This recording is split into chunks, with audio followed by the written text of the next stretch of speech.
Saludos cordiales amigos y amigas de Agenda Económica, bienvenidos. Hoy día, Rosana Ruiz y quien les habla de nuevo con ustedes para compartir el contenido de nuestro programa correspondiente al día de hoy.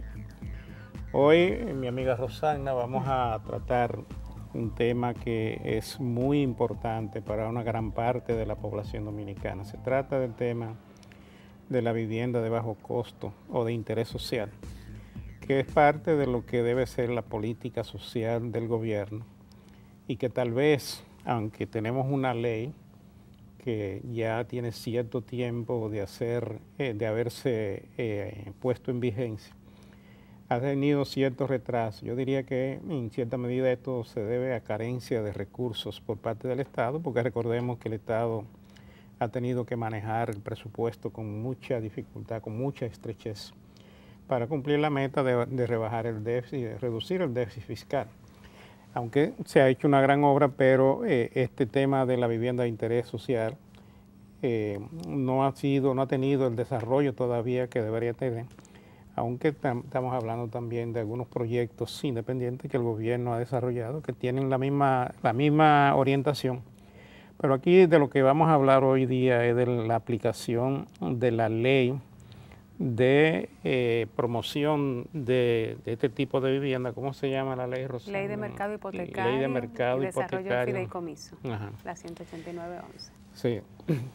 Entonces, yo tengo la compañía de una persona aquí que nos va a ayudar mucho, pero también tenemos a dos representantes de la Asociación de Constructores y Promotores de Viviendas, que son Héctor Acosta Sánchez, que es presidente, y Fermín Acosta, que es pasado presidente y asesor. Fermín Acosta no necesita presentación. Yo creo que Héctor Sánchez necesita un poco. Héctor Bretón. No te computan con Héctor. Héctor Bretón, un poco más, aunque también es un empresario del sector, dinámico y muy conocedor del tema. Así es, ¿no? Estamos muy complacidos y agradecemos que hayan aceptado la invitación al amigo Fermín, que como dice Luis, es colaborador especial de este programa y que ha hecho una gestión ahí en Acoprovi, valga la pena reconocer públicamente, de mucha proactividad y de mucho valor agregado para empujar lo que es la promoción de la vivienda económica en el país. Y a Héctor, que ahora está recién tomando la posición de presidente de ese importante gremio que aglutina un porcentaje elevado de los promotores privados en el sector de la construcción de vivienda, a quien les auguramos los mayores éxitos. Y la verdad que quisimos invitarlo a Fermín y a Héctor en este programa tras la medida adoptada por la Junta Monetaria el pasado 26 de marzo, encaminada a buscar un mecanismo a través de la recomposición de la cobertura del encaje legal para facilitar que hasta 10.000 millones puedan ser canalizados a través de los bancos y las asociaciones de ahorros y préstamos en viviendas económicas de bajo costo al amparo de la ley 18911, es decir, al amparo de la figura del fideicomiso, sea público-privado, privado, público solo, en sus distintas vertientes. Así que bienvenidos, gracias por estar aquí y vamos a empezar estas preguntas que le queremos hacer. Primero, ¿qué les pareció a ustedes las medidas que vamos a analizar entre ambos y Luis aquí para los amigos de Agenda Económica? Pues muchísimas gracias por la invitación. En Acoprovi recibimos la noticia con muy buenos ojos, con beneplácito, de esta liberación del encaje legal para la construcción de vivienda de bajo costo. Esto es una nueva señal del gobierno que ha puesto la vivienda como uno de sus ejes principales de acción, reconociendo que la vivienda es una locomotora, la principal locomotora de desarrollo de lo que es la economía en cualquier país, en República Dominicana específicamente. Me he sentido bastante contento con la medida. Así es, Fermín, porque yo voy a hacer una explicación de la medida en sí para pasarle a Luis al tema de las preguntas. Tú lo que vas a hacer es darnos clase a todos. Yo quiero primero agradecerle los comentarios. Acuérdate que Héctor era mi vicepresidente que me serruchó el palo y ahora es presidente. O sea que las cosas que ya hemos hecho en Acoprovi fue... Como hay muchos Héctor, estamos hablando de Héctor Bretón Sánchez. Sí. Exacto, Héctor ha estado ahí todo el tiempo. Y acuérdate, Rosana, también que hace 4 años nosotros al gobernador le pusimos un mote, el gobernador constructor, un mote muy positivo, porque sabemos que el gobernador, que es un maestro en el manejo de la economía y de las figuras económicas para mantener la estabilidad y el desarrollo, pues siempre ha considerado la vivienda como una solución a la situación económica de muchos dominicanos, a la estabilidad y al crecimiento de la economía, y nosotros pues queremos unirnos a las palabras del presidente Bretón en cuanto a lo contento que nos sentimos en ACOPROVI, porque ciertamente fuimos sorprendidos por la gobernación, por la Junta Monetaria, con este impulso al desarrollo de la vivienda, porque no solo se está haciendo como se había hecho antes, que era básicamente apoyar al adquiriente de la vivienda, sino ahora se está apoyando, pero tremendamente al desarrollo, a la construcción, al préstamo interino. Y cuando tú hablas de que el préstamo interino va a poder ser tomado por el constructor a un máximo de un 6%, quiere decir que tú le estás dando un apoyo adicional al adquiriente, porque la vivienda va a salir más costosa, en tanto tiene menos costo financiero. Exacto. De modo que bienvenida a esta medida y aplaudimos la resolución de la Junta Monetaria y del gobernador en ese sentido. Sí, porque ahí yo quería explicar un poquito la medida para los amigos, que a veces los economistas dicen que no entendemos mucho, pero vamos a hacer el esfuerzo. Y es que efectivamente en el 2011 se promulgó la ley 189 sobre mercado hipotecario y fideicomiso, y hay un capítulo en esa ley sobre las viviendas económicas de bajo costo hasta 2.4 millones. Eso se va a ir ajustando anualmente por la inflación. Que ya está en 2.5. Ya está en 2.5. Y el INPI tiene que ponerse la pila. La pila, porque empezamos 2 millones, pero ya está hasta 2.5. Entonces, en esta ley hay una serie de incentivos para los adquirientes de esas viviendas de bajo costo a través de un bono ITEVIS y de las modalidades que pudieran surgir, como es en algunos proyectos hasta aportes de bonos tierra. Pero ¿qué sucede? Hay un tema que es que el costo financiero en el desarrollo de una vivienda es un elemento fundamental. Si no existe, como dice Fermín, esa facilidad para desarrollar el proyecto a tasas bajas, pues eso realmente no repercute en el costo final de la vivienda. Entonces, ¿qué está haciendo la Junta Monetaria? La Junta Monetaria, en esta disposición, deja el coeficiente de encaje legal igual. Ustedes recordarán que hace un mes y medio el Banco Central aumentó en 2 puntos el encaje legal por unas oscilaciones abruptas que se habían acontecido en el mercado cambiario, que estaban afectando la estabilidad relativa de una variable fundamental en una economía abierta como la dominicana, como es la tasa de cambio. Entonces ahora el Banco Central, la Junta Monetaria, deja ese coeficiente igual en 14.3 para los bancos y las asociaciones, pero le dice a los bancos, mira, hasta 10,000 millones, si tú me das títulos en garantía, yo te voy a cambiar ese título en garantía por efectivo, que a ti te sale, está ganando ahora mismo 0, o sea que puedes prestarlo hasta el 6 a los interinos y hasta el 8 a los adquirientes finales. Y entonces, en la medida en que tú vayas desembolsando esos préstamos, yo te voy a ir devolviendo esa liquidez que libero del encaje legal. De esa manera, gradualmente se va inyectando ese efectivo a la economía sin alterar lo que es la estabilidad de precios y la estabilidad relativa de la tasa de cambio. Pero lo interesante de esto es que, señores, por primera vez en la República Dominicana se asegura que los adquirientes de vivienda de estos proyectos de bajo costo por hasta 20 años mantengan tasa fija. No es que usted le cogió el préstamo con un 6%, con un 7% y después lo va a tener al 8, al 10 y no va a poder pagar su cuota. No, por el periodo completo, como van a ser unos recursos revolventes que se van a seguir recolocando tanto para préstamos interinos como para los adquirientes finales de la vivienda, eso va a haber un control de que realmente ni se le suba al interino ni se le suba al adquiriente final. Y yo creo que eso va a ser un antes y un después en República Dominicana. Sobre todo porque se garantizan cuotas entre los 7,000 y 12,000 pesos, que son cuotas que realmente pueden honrar un núcleo familiar de 2 trabajadores que tengan un ingreso entre 25,000 y 30,000 entre todos los miembros de la familia, lo que permitirá, señores, que miles de familias dominicanas que hoy no tienen un techo digno, que es un derecho fundamental de la Constitución y que es un tema humano y social, pues puedan ver a corto plazo lo que es esa aspiración legítima de todo ser humano tener su vivienda propia. Sí, tú has tocado un tema nodal ahora, que es la duración de la tasa de interés. Tú sabes que ha sido una de las demandas de Acoprovi más viejas, de conseguir tasa de interés de largo plazo. Fija. Esto es un sueño de todos nosotros en Acoprovi y de la gran familia dominicana que no puede comprar su vivienda. Y es un gran aporte. Y nosotros consideramos que estamos en el momento que haya más recursos disponibles. Por ejemplo, lo que la propia ley 189.11 dio la vocación, que es utilizar el 20%, hasta el 20% de los fondos de pensiones para financiar la vivienda y la adquisición de vivienda.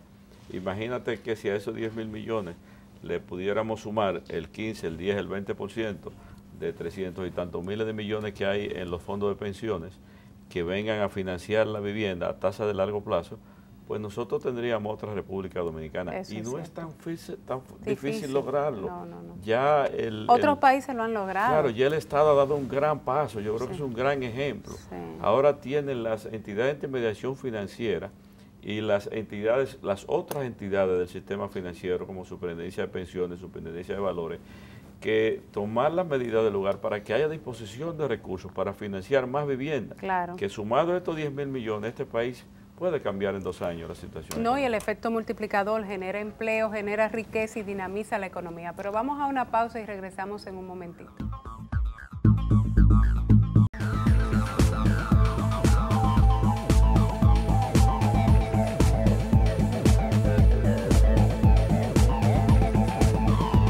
Continuamos con ustedes, amigos y amigas de Agenda Económica. Hoy día, como ya ustedes conocen, estamos hablando del tema de la vivienda de interés social o de bajo costo y estamos analizando una disposición que recientemente, el pasado 26, acaba de adoptar la Junta Monetaria, mediante la cual se autoriza el Banco Central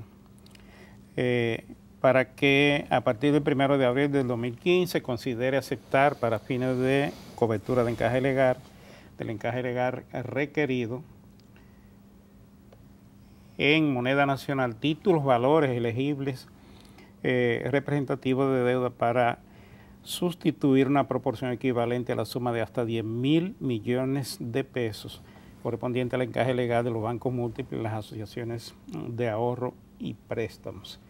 Estos recursos, como ya se ha venido analizando, van a constituir un gran impulso para que comience a dinamizarse el financiamiento en condiciones muy blandas. Tenemos que resaltar del comentario anterior de Rosana el tema de la tasa de interés de largo plazo, que ya Fermín lo ha analizado también. Pero nosotros tenemos que resaltar esto porque es muy importante. Cuando tú tienes una tasa de interés fija a largo plazo, en ese largo plazo precisamente la inflación que tú te estás evitando, prácticamente te está anulando el impacto que tiene esa tasa de interés en tu vivienda, teniendo ingresos o pagando una cuota de 9 o 10 mil pesos. Pero esos 10 mil pesos o 9 mil pesos en el largo plazo se van achicando y tú vas teniendo la ventaja de que la presión económica que te genera la adquisición de la vivienda y la cuota inversa que lo que ocurre pagar, ahora. Sí, te va a ir disminuyendo el impacto. Y entonces eso es muy importante porque, como todos conocemos, las tasas de interés variables se modifican a cada instante y tú puedes ser que tenga un préstamo que lo ha tomado en unas condiciones X, pero mañana hay alguna disposición de las autoridades monetarias y alguna medida de política que pueda hacer variar la tasa de interés, y entonces el sistema responde a esto y transfiere el impacto que eso pueda tener. O sea que eso es realmente sumamente importante, el hecho de que podamos tener una tasa a largo plazo, porque eso sí que va a permitir que mucha gente que hoy día no puedan tener acceso al financiamiento. Pero yo creo que tú tienes que sí, explicar algo, Rosana. Sí. No, quería decirle, Héctor quería abundar un poquito más con relación a lo de las tasas y los préstamos. Y después yo quería que en algún momento yo asistí a la inauguración del primer proyecto de fideicomiso del amigo Fermín, y quería también para los adquirientes que van a estar ahora interesados y motivados en conocer y en acercarse tanto a los constructores, promotores como a los bancos, la forma práctica de cómo tocar la puerta, cómo se engancha, qué se hace, cómo esos resultados ya exitosos que hemos tenido en curso, de que no es una teoría, sino que ya eso está en funcionamiento. Sí, bueno, para poner número a lo que es esta liberación del encaje, estamos hablando de que podemos construir entre 9.000 y 7.000 viviendas, tomando en cuenta que son viviendas de 1 millón, de 1,5 millones, 2 millones de pesos, aunque puede llegar a 2.4. Pero entre 1 millón y 2 millones podemos considerar entre 7.000 y 9.000 viviendas que serán beneficiadas de esta liberación del encaje. Si nos ponemos a ver el costo financiero de una vivienda, fácil son 6%. O sea que si una vivienda es 1 millón de pesos, estamos hablando que el costo financiero con la tasa actual viene siendo alrededor de 60.000 pesos. Tomando en cuenta que la tasa actual es alrededor de un 12%, eso, si lo dividimos, si ahora, según el encaje, la liberación del encaje, al constructor se le va a prestar durante el proceso de construcción en los préstamos interinos a un 6%, quiere decir que está bajando la mitad. Entonces, una vivienda que cueste 1 millón de pesos, que se vende 1 millón de pesos, automáticamente el constructor puede venderla, el promotor, en 30.000 pesos menos. Eso es un beneficio de 30.000 pesos del adquiriente. Entonces, si a esos 30.000 pesos le sumamos lo que es el bono del ITEVI, porque esto es a través del fideicomiso de la ley 189.11, que hay una devolución de ITEVI de un 8%, que también se le da a los adquirientes del ITEVI que se pagó durante el proceso de construcción, que es alrededor del 8% del precio de venta, está hablando de 80.000 pesos más a esa misma vivienda de 1 millón. Y si estamos hablando de proyectos público-privados, y en este proyecto hay un bono tierra, y digamos que el bono tierra son de 30.000 pesos más, pues ya ahí estamos hablando de alrededor de 140.000 pesos que se está beneficiando el adquiriente. O sea, de 1 millón de pesos viene ahora, de 1 millón de pesos que cuesta la casa, le está costando entonces 860.000. Si de esos 860.000 se le pide al adquiriente que dé 60.000 pesos de avance en el inicial, pues entonces el préstamo que están pidiendo va a solicitar son 800.000 pesos. De 1 millón, el préstamo viene siendo 800.000 y solamente tuvo que dar 60.000 pesos para el inicial. Esos 800.000 pesos con una tasa de un 8%, que es la máxima. Que es la máxima. O sea, que ahora van a competir también los bancos. Que esperamos que sigan bajando. Sí, claro. Pero si lo ponemos un 8%, estamos hablando de que una cuota, la cuota sería de alrededor, a 20 años, la cuota estamos hablando de alrededor de 6.000 pesos. Pero como nos estaba calculando aquí, con lo que es lo del seguro, que tenemos ahí un tema, los seguros que están un poquito, que sube un poco, está llegando el monto, llegaría alrededor de 8.000 pesos mensuales, que dicho sea de paso, entre paréntesis, me gustaría considerar de que Acoprovi está solicitando de que de alguna manera ese monto del seguro baje.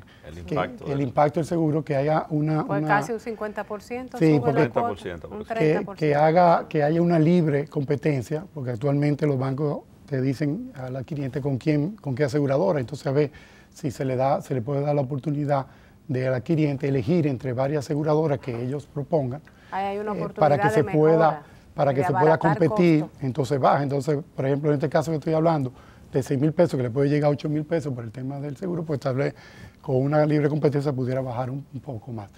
Bueno, el tema es que ya estamos hablando de que ahora mismo sería 8.000 pesos que estuviera pagando una familia. Que eso es lo que presta un alquiler. Un alquiler que no la debe al otro día que la pague. O sea que es un gran beneficio. Y probablemente pagan más. En este momento pagan más en un alquiler de una vivienda de ese precio que lo que va a pagar con una cuota. Exactamente. Y algo interesante con la medida, en la publicación de la resolución que salió in extenso hoy en el texto, había una nota al pie de página de esa resolución que explicaba que la Junta delegó en el Banco Central que dictara un instructivo para la implementación de este mecanismo, y en ese instructivo, que es firmado por el gobernador del Banco Central, que está en la web ya publicado, se establece que de estos 10.000 millones, hasta el 75% se canalizará a proyectos de viviendas que estén focalizados bajo fideicomisos con alianzas estratégicas, públicas y privadas, y el 25% restante, así lo dice de manera taxativa, se orientará a aquellos proyectos de viviendas de bajo costo realizadas por el sector privado, pero utilizando también la figura del fideicomiso bajo la ley 189.11. Esa fue la condición, de manera que hay un 75-25, y en la medida en que se vea el curso y la evolución de todo el proceso, pues ya administrativamente la Junta delegó en el Banco Central esa parte del instructivo para ir ajustando. Sí, lo que quiere decir que si hubiese mucha demanda del sector privado y poca del sector público, pues posiblemente en vez del 25 será un 30, un 35, se ajustará acorde a las necesidades, y eso es lo que nosotros esperamos también.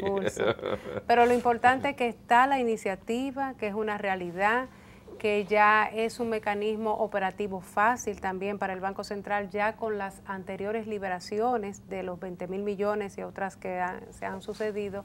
Ya hay una experiencia operativa en el Departamento de Regulación y Estabilidad Financiera y en las áreas operativas para manejar todo lo que es la mecánica de los bancos, disponer del efectivo de esa liberación, que en este caso es una sustitución, un cambio en la composición. Me dan en garantía y te doy el efectivo, quedando el coeficiente de encaje legal igual.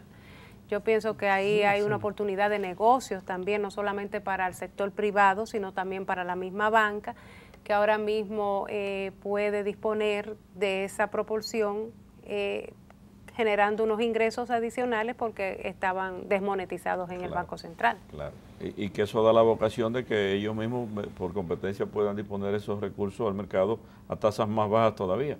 Claro. Porque ellos no estaban ganando nada de ese dinero. Exacto, yo pienso que, y así es la resolución pone un tope, hasta 6% a los préstamos interinos y hasta 8% a los adquirientes finales de vivienda. De manera que ahora hay que ver la competencia, el juego de la transparencia en la divulgación que haga la Superintendencia de Bancos de la publicación de cómo realmente se está colocando y el Banco Central. O sea que es una oportunidad también de ver cómo se maximiza y se extienden estos dineros para que pueda atender mayor cobertura de viviendas para dominicanos y dominicanas. Vamos a una pausa y regresamos.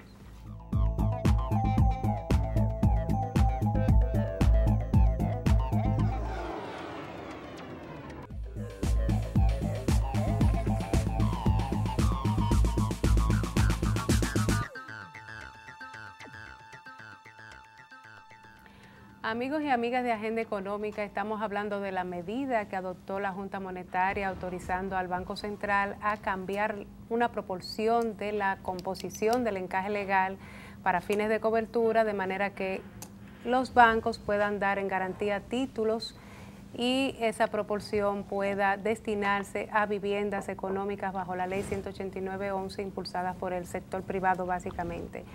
Pero ya yo quería conversar también, porque esta ley 189.11, que fue una alianza público y privada, donde participamos con los constructores, donde estuvo el señor Camilo liderando todo el equipo en ese momento, realmente ahí hemos visto y como que uno no se ha podido desprender de todos los escollos que se han vencido para poder hacer la operativa. Lo de la ventanilla única fue un parto de 7 cabezas, pero funciona.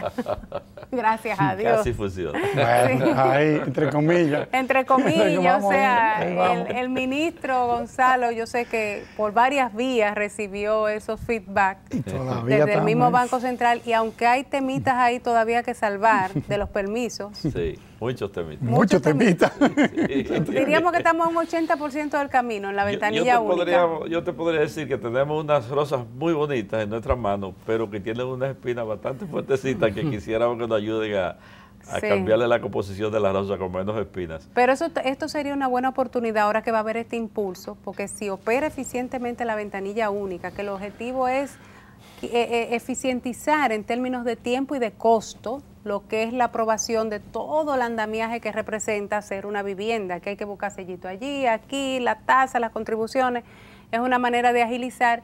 Y otro escollo también que hemos visto en el tiempo, el tema de la DGI, que estoy personalmente consciente, y tú me lo has avalado fuera de récord, sí, de que el amigo Guarocuya ha hecho un esfuerzo importante y aunque todavía falta, hay un espacio que se ha venido ganando en ese sentido. Por supuesto, mira, tradicionalmente donde hemos tenido mayores escollos es en los municipios, en los ayuntamientos, como la gente lo conoce, y algunos están funcionando muy bien. Te puedo citar el del Distrito Nacional, que tú lo comparas 3 años atrás, 2 años y medio atrás, y es otro ayuntamiento, es otra alcaldía. El Departamento de Planeamiento Urbano ahí es otra cosa. Igual el de Santo Domingo Este, pero por ejemplo Santo Domingo Norte es todo lo contrario, siempre está detrás. Pero ahora el tema es que en obras públicas, donde se ha hecho un esfuerzo extraordinario y que nosotros reconocimos en más de una ocasión con lo de la ventanilla única, con mucha tecnología que se trajo, pues ahora básicamente la consultoría jurídica del Ministerio de Obras Públicas nos pone unas cosas que salen no se sabe de dónde, y la cantidad de inversiones que hay paradas en el Ministerio de Obras Públicas, porque la consultoría jurídica la para es increíble. Entonces, como que tú no puedes entender en un país donde el gobierno está haciendo cosas tan maravillosas como la que acabamos de ver ahora, y el Banco Central, la Junta Monetaria, pues un funcionario, pues para todo. Entonces hay cosas como que no se entienden, ¿verdad, presidente? A mí me gustaría acotar eso, acotar ahí, de que si ponemos el ejemplo de la ciudad Juan Bosch, que hay un gran esfuerzo que está haciendo el presidente en la presidencia para impulsar la ciudad Juan Bosch, que ya esperamos que en unos 2 meses se comience la construcción, o 1 mes de la vivienda, pues ya la infraestructura se está trabajando. Según lo que tenemos en obra pública, según lo que no tenemos en la consultoría jurídica, no se va a poder construir la ciudad Juan Bosch. ¿Y por qué? Porque los títulos no han salido. Para poder construir la ciudad Juan Bosch, entonces los títulos deben de estar a nombre de los fideicomisos. Y todavía los títulos no han salido. Entonces, primero tienen que salir los títulos, luego hay que esperar a que esos títulos se traspasen a los fideicomisos. Y usted sabe muy bien aquí cuánto dura un traspaso de título, o sea que sería en 7 u 8 meses que va a comenzar. Yo no creo que eso es lo que quiere. Pero no solo es un tema bien espinoso, porque, claro, porque al presidente se le ha preguntado, perdóname, sí, sobre la titulación, y han dicho, nosotros estamos interesados, pero eso está en otra instancia del gobierno que no depende de la presidencia de la República. Entonces, exactamente. Ese es el punto. O sea, tenemos que aterrizar de que tenemos esos inconvenientes en la jurisdicción inmobiliaria. Pero entonces, usted está en un organismo que usted tiene que facilitar. Esto es lo que pasa actualmente, qué se puede hacer y cómo se hacía antes. Sí, antes tú podías no tiene construir. Sentido lo de la ventanilla única, no, sí hay un obstáculo de esa naturaleza. Porque... Exactamente. De hace 2 años atrás, 1 año y algo, 2 años, se permitía perfectamente comenzar la construcción con una carta constancia. Mientras tú estabas en el proceso de hacer tu delinde y de tu título, que duraba 7 u 8 meses, tú podías comenzar la construcción. ¿Y por qué eso cambió? Pregúnteselo a la jurídica porque no sabemos, ¿verdad? Porque fíjate que lo que tú mencionabas ahorita de otra entidad que te refería a la jurisdicción inmobiliaria, ahora estamos hablando de una dependencia del Poder Ejecutivo. Exactamente. De una empleada del Ministerio de Obras Públicas. Entonces, la Dirección General de Impuesto Interno. ¿Ustedes se han acercado al ministro con ese tema? No, al ministro no lo podemos ver, pero nos hemos reunido con muchos funcionarios del ministerio y no se ha resuelto. Fíjate lo siguiente, cuando tú me vendes un terreno a mí, la Dirección General de Impuesto Interno me da 6 meses para yo transferirlo. Exacto. Pero además el negocio fiduciario es muy amplio. Una de las cosas que se ha hecho para proteger este negocio son las preventas. Y Luis y yo podemos hacer un negocio de un terreno sujeto a que se venden las unidades. Y el comprador me compra a mí sujeto a que se cumplan ciertas cosas.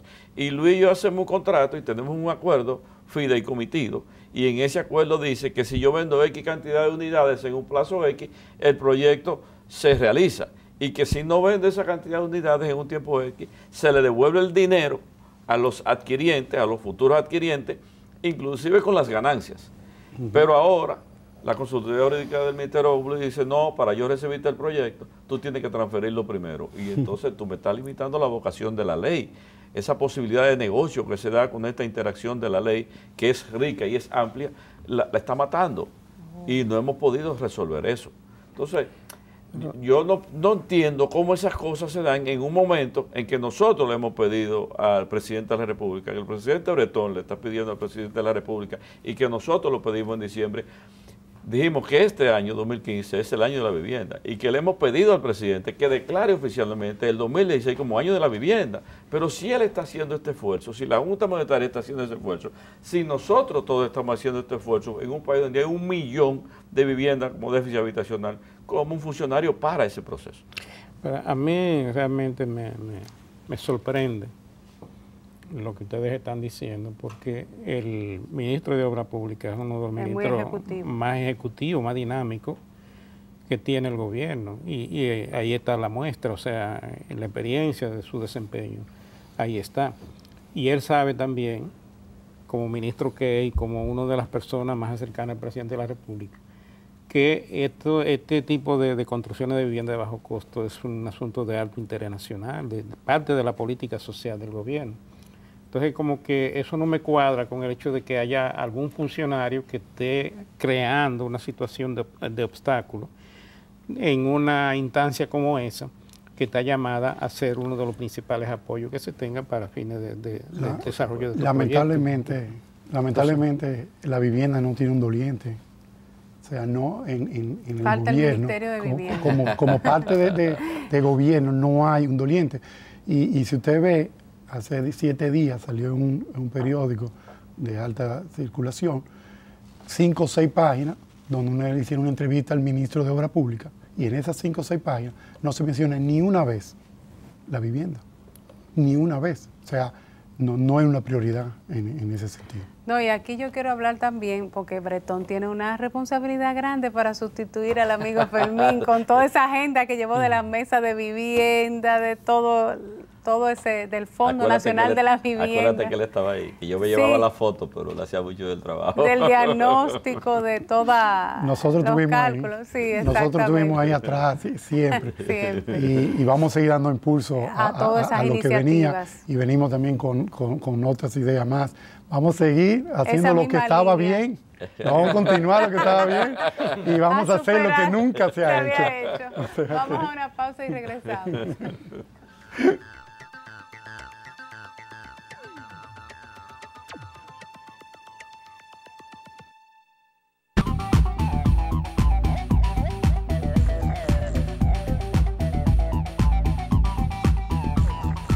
Amigos y amigas de Agenda Económica, vamos a tener, valga la redundancia, una agenda pendiente con los amigos Bretón y Fermín sobre estos temas, porque queremos apoyar y dar seguimiento y chequear y hacer un llamado al ministro de Obras Públicas tan ejecutivo y tan gerente de que resuelva ese temita legal con la consultora para que fluya todo lo que es el funcionamiento de la ventanilla única, el amigo Guarocuya que siga con esos esfuerzos por mejorar la parte del bono.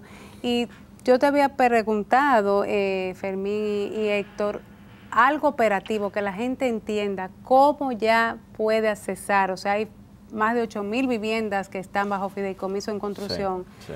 De manera que pueda entender. Y al final, en los minutos, porque ya este es el último segmento, hablar de la agenda futura de ACOPROVI, del tema del Fondo Nacional y otros mecanismos de subsidio que sabemos que existen en otros países, para dejar el interés en el público de que venimos con otro programa con ustedes. Claro, es muy interesante explicarle a la gente cómo accesar al bono.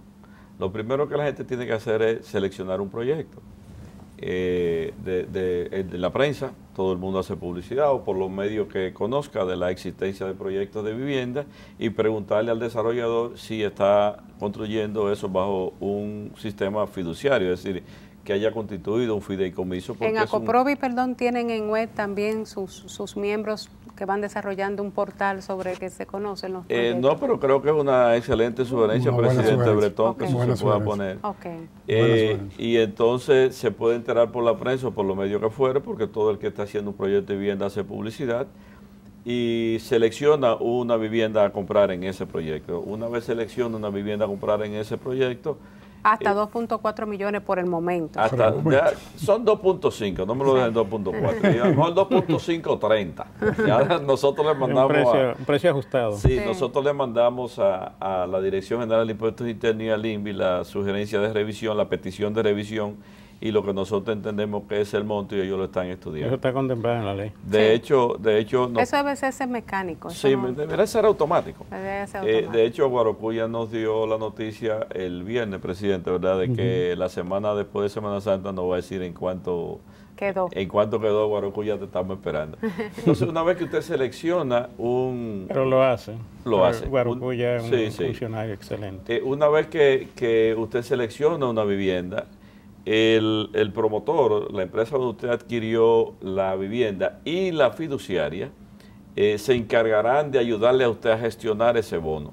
¿Qué usted tiene que hacer? Bueno, usted tiene que demostrar que usted no tiene vivienda. Entonces usted tiene que ir a Catastro y pedir una certificación de que usted no tiene vivienda. Eso conjuntamente con la calificación que le debe ayudar a hacer a usted la empresa donde usted adquirió la vivienda para conseguir un préstamo bancario, porque hay dos cosas que son prerequisitos, o varias. Primero, no tener vivienda.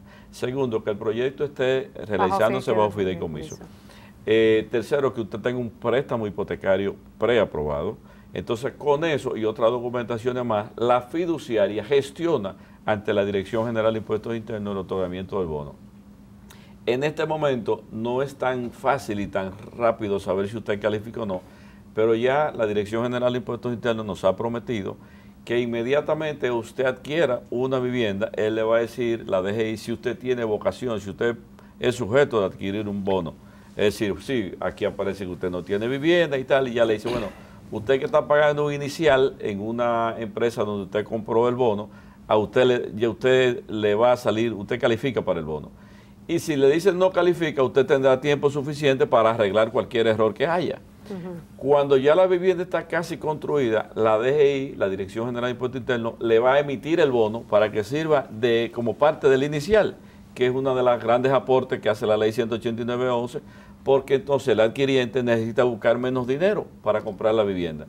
Y eso quiere decir que entonces cuando usted reciba la vivienda, cuando usted firme su contrato tripartito ya con el banco, entonces ya usted va a tener el bono que la Dirección General de Impuestos Internos se lo da a la fiduciaria, y entonces ahí usted firma su contrato y usted adquiere la vivienda. No es tan difícil en este momento, y como todas las cosas nuevas, no ha sido tan ágil el proceso, pero nosotros esperamos que después de una modificación de la norma que la DGI está trabajando, se va a hacer mucho más fácil para los adquirientes. Fermín, tú dices que no es tan difícil, y eso tú lo reiteras porque en el 2012, en abril, tú lo dijiste también. Bueno, yo estoy diciendo que no es tan difícil gestionar el bono. Pero yo me coloco del otro lado, sí. O sea, en la posición de un futuro adquiriente o de un interesado, que no es una persona que esté al tanto de todos estos detalles ni tenga todo el acceso a la información que tú manejas. Entonces, en el 2012, en abril, casi un año, tú dijiste que lo mismo que estás repitiendo ahora, si una gente no tiene vivienda, debe buscar una constancia en la oficina de registro de catastro. Sí. ¿Eso es fácil de hacer? Sí, eso es fácil. Okay. Esa constancia se la entrega a la fiduciaria. Tu computadora tiene buena memoria. A la fiduciaria que está gestionando el proyecto a través del promotor o de manera directa. Como quieras, puede ser de las dos formas. Ajá. Puede ser a través del promotor o de manera directa. Y la entidad fiduciaria se encarga de hacer la gestión ante los organismos estatales. Es correcto. Eso, ahora, el adquiriente tiene que tener un crédito preaprobado. Claro, a largo plazo. Y para usted tener un crédito preaprobado, usted tiene que demostrar que tiene ingresos suficientes para que la entidad de intermediación financiera le dé el préstamo. Sí. Y como si usted lo hace al principio y la entidad de intermediación financiera dice, mire, según los datos que yo tengo suyo aquí, usted no califica, pero usted tendrá 6, 5, 8, 10 meses para resolver eso y buscarle la información necesaria a la entidad de intermediación financiera para que le dé el préstamo hipotecario. Sí, porque esta vivienda de la ley 189.11 no son sociales como la del INVI que se regalan, no son económicas que se repagan. O sea, son sujetos de crédito. Son viviendas de bajo costo. De bajo costo. Lo otro es interés social. Lo otro es de interés social. Estas son económicas de bajo costo, por eso el nombre tan grande. Exactamente. Viviendas económicas de bajo costo. Sí. Sí. Por eso yo digo que gestionar el bono no es tan difícil. Lo que ha sido difícil es la obtención del bono, que son dos cosas diferentes. La obtención del bono ha sido difícil. La liquidez. La liquidez, por temas económicos. Pero ya el director de Impuestos Internos nos ha informado, y de hecho nos lo informó al presidente y a nosotros y a un grupo el viernes pasado, de que tiene recursos disponibles y tiene 20 proyectos, presidente. 20 proyectos ya para desembolsar. Para emitirle bonos. Quiere decir que nosotros pensamos que en estos próximos meses la situación va a ser totalmente diferente. Gracias a Dios, eso es una gran noticia. 20 proyectos es una cantidad importante de viviendas. Por supuesto. Sí. Pues cada proyecto de eso debe tener un número de... No, según me dijeron, hay alrededor de 8.000 viviendas bajo fideicomiso ahora mismo construyéndose. Sí, no quiere decir que se vayan a entregar las 8.000 viviendas, pero usted puede estar segura que 3 o 4.000 viviendas se podría entregar en lo que va de año. Eso es una gran noticia. En lo que falta de año. Sí, no, y con este tema de la vivienda, como ustedes bien señalan, y Acoprovi ha sido un estandarte en eso, hay que hacer una agenda país, hay que hacer una ley donde se cree ese Ministerio de Vivienda, como hay en otros países, el doliente famoso, y donde se dé esa visión integral de que no exista esa duplicidad en algunas ocasiones de funciones y de políticas, y donde haya un direccionamiento hacia una sinergia positiva para conseguir el objetivo.